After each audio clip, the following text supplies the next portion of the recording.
There was a moment in the mid-1960s when rock music stopped being just loud and started being something else entirely. Something that stretched, warped, and swirled in directions nobody had mapped yet. It didn't happen by accident. It happened because a handful of artists pushed the studio, the instrument, and the song itself into completely uncharted territory. Today, we're counting down the 15 psychedelic songs that gave birth to rock. Number 15, See Emily Play by Pink Floyd, 1967. To borrow somebody's dreams till tomorrow. Before Pink Floyd became the band behind The Dark Side of the Moon and The Wall, they were a live London act led by a young, restlessly inventive songwriter from Cambridge named Syd Barrett. See Emily Play was released as a single in June 1967 and became the band's first real commercial breakthrough, reaching number 6 on the UK singles chart. The song is deceptively accessible. It has a pop structure, a catchy melody, and a lightness to it that feels almost childlike. But underneath that surface, Barrett's slide guitar work, the swirling keyboard textures, and Norman Smith's production created something genuinely strange for a hit record. You'll lose your mind and play. The music sounds like it exists slightly outside of normal time. Barrett's approach to songwriting at this period was unlike anything else in British music. He drew on whimsy, surrealism, and an almost childlike fantasy world that somehow translated into songs that felt both innocent and unsettling at the same time. See Emily Play captured that tension perfectly, a pop song that kept making you feel like the floor wasn't quite level. It was the last moment of commercial clarity for Barrett, who would fall into serious mental illness over the following year. But See Emily Play remains a perfect document of what early British psychedelia sounded like before it got heavier and more serious. Playful, strange, and genuinely unlike anything that had come before it. You'll lose your mind and play. Number 14, Incense and Peppermints by Strawberry Alarm Clock, 1967. Not every psychedelic classic came with a heavy backstory. Sometimes the era produced something that was simply joyful, colorful, and thoroughly of its moment. And Incense and Peppermints by Strawberry Alarm Clock is exactly that. Released in 1967, the song reached number 1 on the Billboard Hot 100 in October of that year, becoming one of the defining pop hits of the Summer of Love. The swirling organ, the fuzzed guitar, the kaleidoscopic production, it arrived fully formed as a piece of sonic decoration that sounded like what 1967 looked like. Here's a genuinely strange footnote to the song's history. The lead vocals were performed not by any regular member of the band, but by Greg Munford, a 16-year-old vocalist from another local group called Shapes of Sound, who happened to be visiting the recording session that day. When none of the band members sounded right on playback for the lead vocal, producer Frank Slay turned to Munford and gave him a try. He nailed it. Munford delivered one of the era's most recognizable vocal performances without ever officially joining the band, and never sang the song on stage with them. The song's influence was less about musical innovation and more about cultural consolidation. It confirmed that psychedelic sounds had fully crossed over from underground happenings and San Francisco ballrooms into mainstream American pop radio. When a song this overtly strange could go to number 1, it told the rest of the music industry something important about where the audience had arrived. Number 13, White Room by Cream, 1968. In a white room with black curtains. By 1968, Cream had already established themselves as one of the most powerful live acts in rock, a trio capable of stretching blues structures into improvisational marathons that left audiences genuinely stunned. White Room, released as the opening track of their Wheels of Fire album in 1968, showed that they could also produce something tightly constructed, atmospheric, and genuinely haunting. The song was built on a lyric by poet Pete Brown, who wrote the words separately from the music. A collaboration between Brown and bassist Jack Bruce that gave the song its literary, somewhat abstract quality. Eric Clapton's wah-wah guitar work throughout the song became one of the defining sounds of the era, and his restrained playing in the verses gives way to an instrumental break of extraordinary controlled intensity. You said no strings could secure you. Ginger Baker's drumming on White Room is worth paying specific attention to. In an era when rock drumming was still largely keeping time, Baker treated the drum kit as a melodic and textural instrument.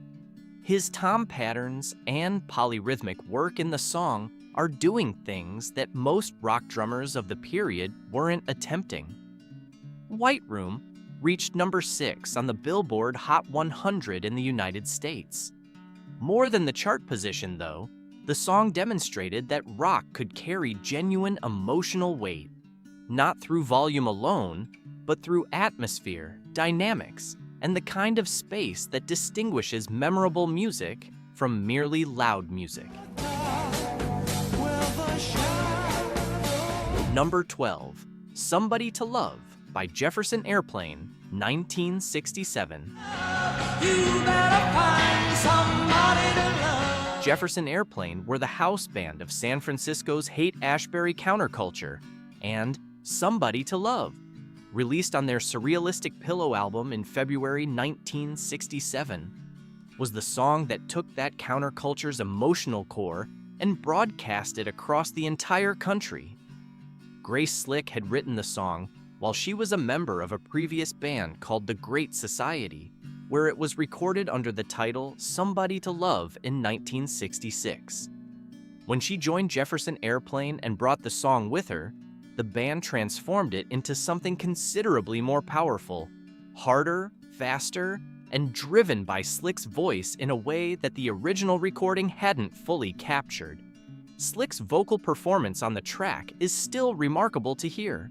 The sheer force and range of her voice, combined with a delivery that was simultaneously desperate and confrontational, gave the song a quality that went well beyond what rock vocals were doing in 1967.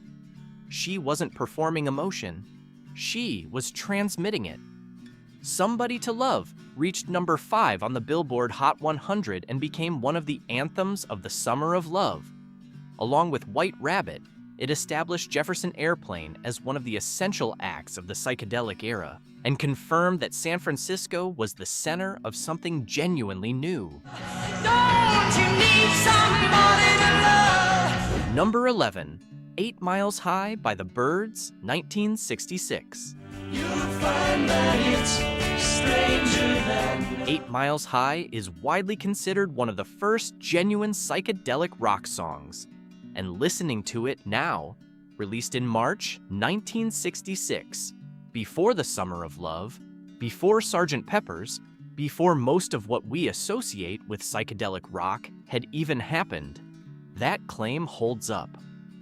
Roger McGuinn's 12-string Rickenbacker guitar work on the song was explicitly modeled on John Coltrane's saxophone improvisations, specifically the modal jazz approach Coltrane had developed on recordings like A Love Supreme. McGuinn took that jazz vocabulary and translated it through his electric guitar in a way that had simply never been done in rock music before.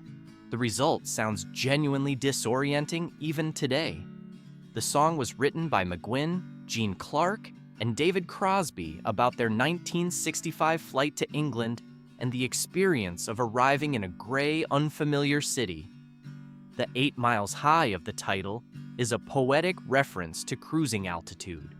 McGuinn's original line was 6 miles high, but it was changed for rhythmic effect. None of that mattered to American radio programmers, who banned the song based on the assumption that it was about drug use. That ban contributed to its commercial performance, though some researchers have since argued the song's complexity and unconventional structure were at least equally responsible for its failure to crack the top 10. despite reaching number 14 on the Billboard Hot 100. The irony of the ban is that it probably contributed to the song's mythological status. A song that got banned for being too strange was, by definition, the kind of song that defined a cultural moment. Number 10, In-A-Gadda-Da-Vida by Iron Butterfly, 1968. Oh, won't you come with me? Few songs in rock history have the kind of sheer physical presence of In-A-Gadda-Da-Vida by Iron Butterfly. The full album version, released in 1968, runs 17 minutes and 2 seconds, a runtime that was essentially unheard of for a rock recording at the time, and that contained, among other things, a 2.5-minute drum solo by Ron Bushy that became one of the most famous in the genre. The title was reportedly a slurred pronunciation of In the Garden of Eden. Doug Ingle, the band's organist and vocalist, allegedly sung the phrase while impaired, and bassist Lee Dorman interpreted what he heard phonetically. Whether that origin story is entirely accurate or has been embellished over the decades, it fits the song perfectly. A sprawling, heavy, churning piece of music that sounds like something between liturgical ceremony and a force of nature. The song's influence on the development of hard rock and heavy metal is direct and documented. The grinding organ riff, the sheer weight of the production, the willingness to stretch a single idea over 17 minutes without apology. These were blueprints that bands like Black Sabbath and Deep Purple would build upon in the years that followed. The album In-A-Gadda-Da-Vida reached number 4 on the Billboard 200 and went on to become one of the best-selling albums of the late 1960s, certified platinum multiple times. The title track alone is credited with establishing the commercial viability of extended heavy rock compositions. Don't you know that Number 9, Good Vibrations by the Beach Boys, 1966. Good Vibrations was released as a single in October 1966, reached number 1 in both the United States and the United Kingdom, and immediately established itself as something categorically different from anything else in popular music. Brian Wilson spent 6 months and approximately $16,000, an extraordinary sum for a single in 1966, recording it across 4 different studios, assembling the song from sections recorded separately and then edited together. The theremin-driven hook, the layered vocal harmonies, the cello, the harpsichord, the sleigh bells. The song is a composite creation in which no single instrument or moment dominates, but the overall effect is overwhelming. Wilson called his approach pocket symphonies, the idea of composing for the recording studio as an instrument in itself, rather than using the studio simply to document a live performance. This philosophy, which the Beatles would shortly adopt and extend on Sgt. Pepper's Lonely Hearts Club Band, changed how popular music was conceived and made. Wilson suffered a breakdown and largely retreated from public performance after this period, and the album Smile, which he had been building as a follow-up, was left unfinished for decades. But Good Vibrations stands complete and intact as proof of what the studio, used as a creative instrument rather than a recording device, could produce.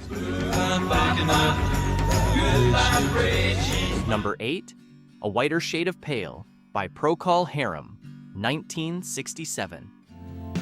turn cartwheels across the floor? A Whiter Shade of Pale was released in May 1967 and went straight to number 1 in the United Kingdom, where it stayed for 6 weeks.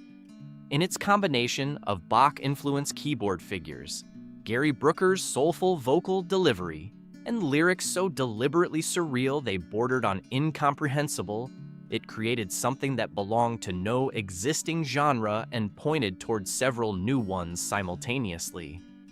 Matthew Fisher's organ introduction, evoking the spirit of Bach's Air on the G string in its stately Baroque feeling without directly quoting it, a resemblance musicologists have noted while making clear the two pieces are distinct, is one of the most recognizable instrumental passages in the history of popular music.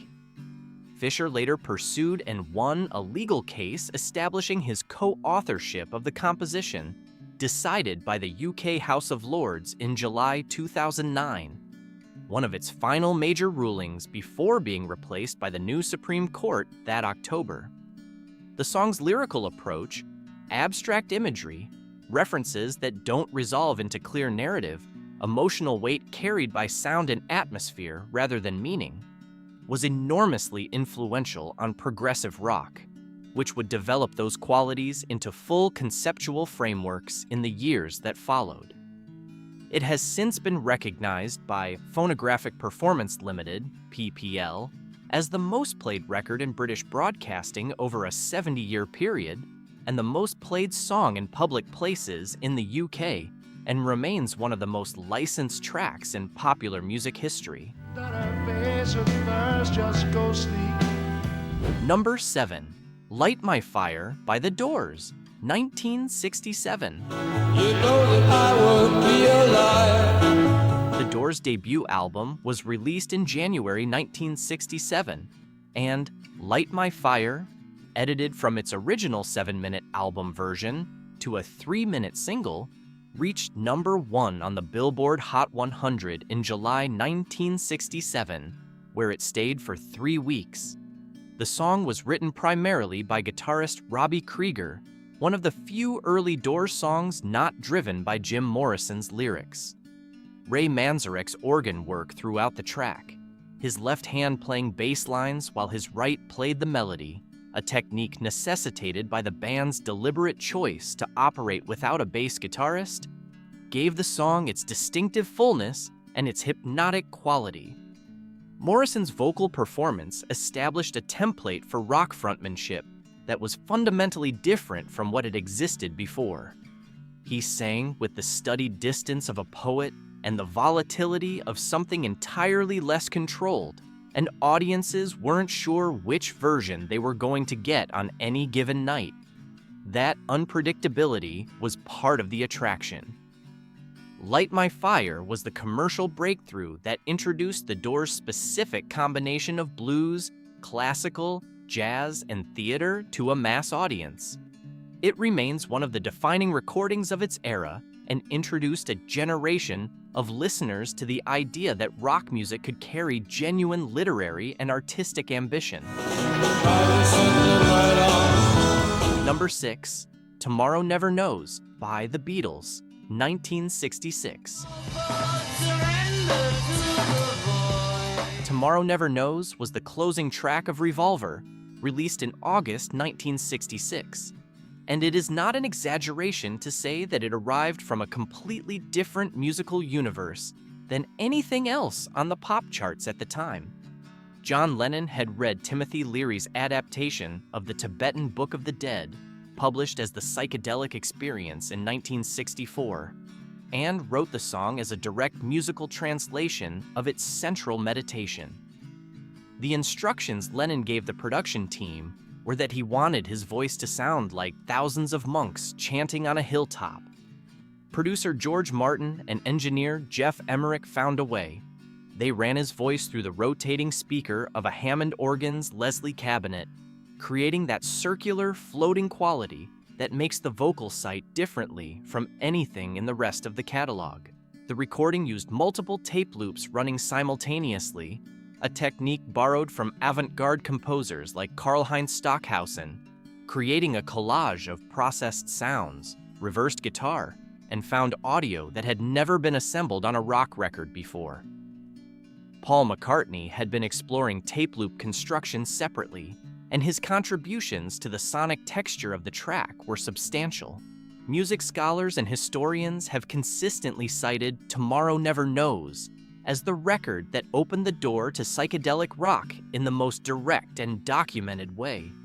Author Steve Turner, writing about Revolver, described it as the first true drug album, not merely a pop record with some druggy insinuations. What the Beatles did with that song, other artists spent the next 3 years trying to catch up with. its influence stretched directly into progressive rock, ambient music, and electronic music in ways that are still audible decades later. Number 5. Sunshine of Your Love by Cream, 1967. Sunshine of Your Love appeared on Cream's second album, Disraeli Gears, released in November 1967, and its opening bass and guitar riff, built by Jack Bruce after attending a Jimi Hendrix concert, became one of the most recognizable phrases in rock history. Eric Clapton's guitar work throughout the song was a significant departure from his earlier blues purism. He was incorporating the influence of Hendrix directly, bending and shaping sounds in ways that went beyond technical facility into something more expressionistic. The solo in the song became a standard study piece for a generation of guitarists learning what the electric guitar could do. The song reached number 36 in the UK and number 5 on the Billboard Hot 100 in the United States. Cream's American success in 1967 and 1968 was enormous. They were one of the first British bands to fill large American venues on the strength of their music, rather than primarily on the back of the British invasion's general momentum. The broader significance of Sunshine of Your Love is in the direct line it traces from blues-based rock to hard rock and heavy metal. The riff, the tempo, the heaviness, they were blueprints that would be followed throughout the next decade. Number 4. White Rabbit by Jefferson Airplane, 1967. Grace Slick wrote White Rabbit while she was still with the Great Society, reportedly composing it in a single sitting after listening to Miles Davis's Kind of Blue on repeat. The bolero rhythm she built the song on, a slow, relentless build from near silence to full band eruption, gave it a momentum that felt almost physically inescapable. The song was released as a single in June 1967 and reached number 8 on the Billboard Hot 100. Its imagery, drawn from Lewis Carroll's Alice's Adventures in Wonderland and Through the Looking Glass, gave it a literary framework that allowed it to function simultaneously as straightforward psychedelic imagery and as something more pointed, a challenge to a generation's parents that the same fairy tales they had read to their children contained everything they were now trying to suppress. Slick's vocal performance on White Rabbit is one of the defining moments of 1960s rock. She builds from a near whisper to a full-throated declaration over the course of 2.5 minutes with the control of a classically trained singer and the intensity of someone who means every word. The song was performed at the Monterey International Pop Festival in June 1967 and at Woodstock in August 1969, two of the defining events of the era. Its presence at both places confirms its status as one of the essential documents of the period. Number 3. Astronomy Damen by Pink Floyd, 1967. Astronomy Damen opened Pink Floyd's debut album, The Piper at the Gates of Dawn, released in August 1967, and announced the band's presence as something fundamentally different from any rock act that had preceded them.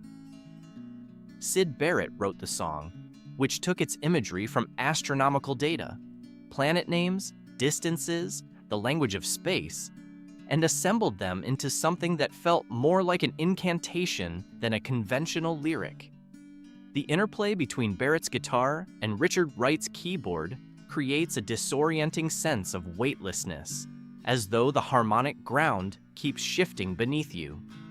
The Piper at the Gates of Dawn was recorded in the same studio, Abbey Road, at roughly the same time as Sgt. Pepper's Lonely Hearts Club Band, and the two records stand as simultaneous but entirely separate visions of what psychedelic music could be. Where the Beatles were constructing elaborate sonic architecture, Barrett's Pink Floyd was dissolving architecture altogether, building music that felt like open space. Barrett's subsequent mental deterioration meant he would contribute to only one more Pink Floyd album before being eased out of the band he had founded. Astronomy Domine remains the fullest expression of his vision, a piece of music that sounds like it was recorded in a different atmosphere than the one the rest of the world breathes. Number 2, Purple Haze by the Jimi Hendrix Experience, 1967. Many things just don't seem the same.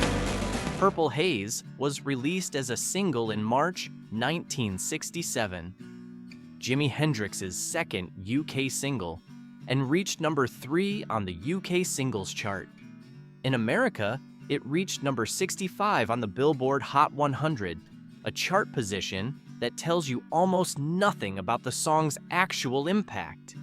The opening chord, a dominant 7th sharp 9 chord, sometimes called the Hendrix chord, created a dissonance that had never been used to open a rock record. It sounds simultaneously unresolved and inevitable, and it tells you immediately that you're somewhere new. Hendrix had arrived in London in September 1966, brought over by manager Chas Chandler, and within months had formed the Jimi Hendrix Experience with bassist Noel Redding and drummer Mitch Mitchell. The speed with which he absorbed British rock influences, combined them with his deep grounding in American blues, and then surpassed both, was extraordinary even by the standards of a remarkably accelerated era. The recording of Purple Haze at Delane Lee Studios in London in January 1967 captured something that engineer Dave Siddall and producer Chandler had never encountered before. A guitarist who was genuinely doing things with an electric guitar that nobody had done. The feedback, the controlled distortion, the use of the whammy bar as an expressive tool rather than a gimmick. All of it present and fully formed from the very beginning. Number 1, A Day in the Life by the Beatles, 1967. About a lucky man who made the grade. A Day in the Life was the closing track of Sgt. Pepper's Lonely Hearts Club Band, released in June 1967, and it remains the most fully realized piece of psychedelic rock ever committed to tape. John Lennon and Paul McCartney wrote the song from 2 separate, unrelated fragments. Lennon's verse sections were inspired by news stories he had been reading, and McCartney's middle section was an entirely different song about rushing to catch a bus. George Martin connected them with orchestral crescendos in which a 40-piece orchestra was instructed to play from their lowest note to their highest over 24 bars, with no coordination between the players. The result was a controlled avalanche of sound that had never appeared on a pop record. The final chord, played simultaneously on 3 pianos by John Lennon, Paul McCartney, Ringo Starr, and Mal Evans, with George Martin on harmonium, was sustained through studio compression until it fades below the threshold of hearing. It lasts approximately 40 seconds in the final recording. It is the sound of an era ending on its own terms. The BBC banned the song in May 1967 over the lyric, "I'd love to turn you on," which they interpreted as a drug reference. The ban gave the song a notoriety that its genuine quality didn't need. It reached number 1 as part of the Sgt. Pepper's album, which spent 27 weeks at number 1 on the UK albums chart. Of everything that psychedelic rock produced, all the experimentation, all the studio invention, all the attempts to make music that sounded like the inside of a consciousness rather than just a performance. A Day in the Life went the furthest and came back with the most. It is the reason this list exists. 15 songs, and every single one of them changed the direction of something. Psychedelic rock was never just about the sounds. It was about the permission those sounds granted.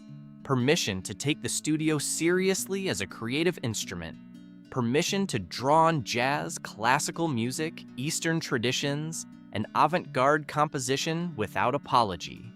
Permission to make rock music that meant something more than 3 chords and a hook. The bands that followed, Led Zeppelin, yes, Pink Floyd in their later form, and eventually everyone who inherited the expanded vocabulary those artists created were standing on the shoulders of the 15 songs on this list. That permission, granted loudly and publicly between 1966 and 1968, is the reason rock music sounds the way it does today. If this took you somewhere good, or took you back somewhere you'd almost forgotten, hit the like button and subscribe. We dig deep into the music that built everything that followed, and there's a lot more of it ahead. Don't miss it.